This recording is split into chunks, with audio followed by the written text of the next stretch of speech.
राधे राधे, जय श्री कृष्ण। आप सब कैसे हैं? मैं आशा करती हूँ आप सब स्वस्थ होंगे, मस्त होंगे, अपने अपने काम में व्यस्त होंगे। मैं भी अच्छी हूँ। मैं बहुत ही प्यारा ननद और भाभी के नोक झोंक चुटकुला नाच गीत सुनाने जा रही हूँ। आप लोग पूरा सुनिए और आनंद उठाइए। आप लोग से रिक्वेस्ट है, प्लीज़ आप लोग गीत पूरा सुनिए, तो ही इस गीत के आनंद आप लोग उठा पाओगे, नहीं तो नहीं उठा पाओगे। तो चलिए देर न करते हुए मैं ननद भाभी के नोक झोंक गीत सुना रही हूँ, आप लोग सुनिए।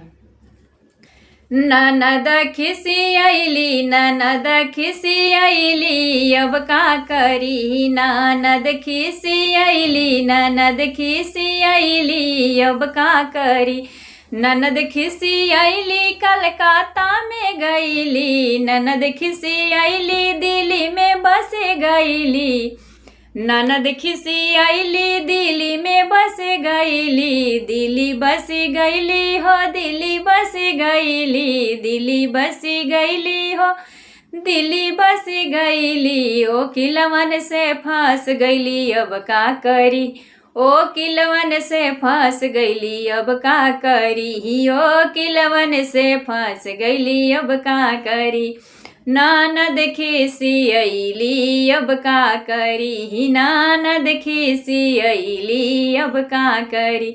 ननद खिसियली, दुबई बस गईली। ननद खिसियली, दुबई बस गईली। दुबई बस गईली हो, दुबई बस गईली। दुबई बस गईली हो, दुबई बस गईली।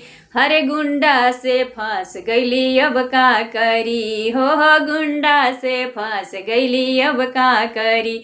ननद खिसियली, अब का करी। हो ननद खिसियली, अब का करी। ननद खिसियली, गोरखपुर बस गईली। ननद खिसियली, गोरखपुर बस गईली। गोरखपुर बस गईली, गोरखपुर बस गईली। गोरखपुरिया से फंस गईली, अब का करी। हो गोरखपुरिया से फंस गईली, अब का करी। हो गोरखपुरिया से फंस गईली, अब का करी।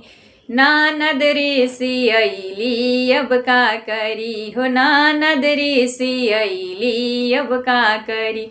ननद रिसियली, छपरा में बस गईली। ननद रिसियली, छपरा में बस गईली।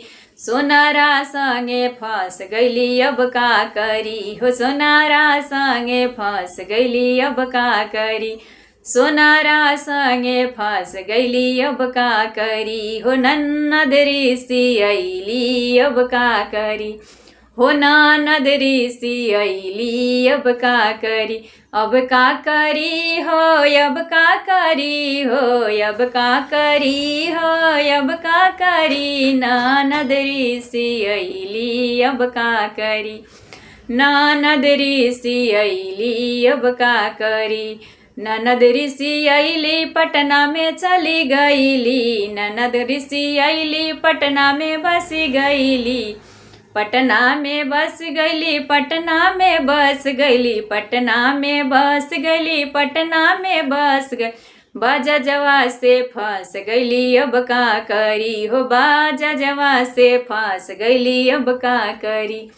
बाजा जवा से फंस गईली, अब का करी। ननद रिसियली, अब का करी। ननद रिसियली, अब का करी।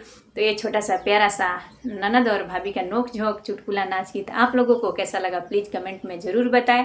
मैं आशा नहीं उम्मीद करती हूँ आप लोग को गीत पसंद आया होगा। अगर पसंद आया होगा तो आप लोग ज़्यादा से ज़्यादा सपोर्ट करिए, शेयर करिए। और मैं मिलती हूँ एक दूसरे वीडियो में नए गीत के साथ। तब तक के लिए नमस्कार।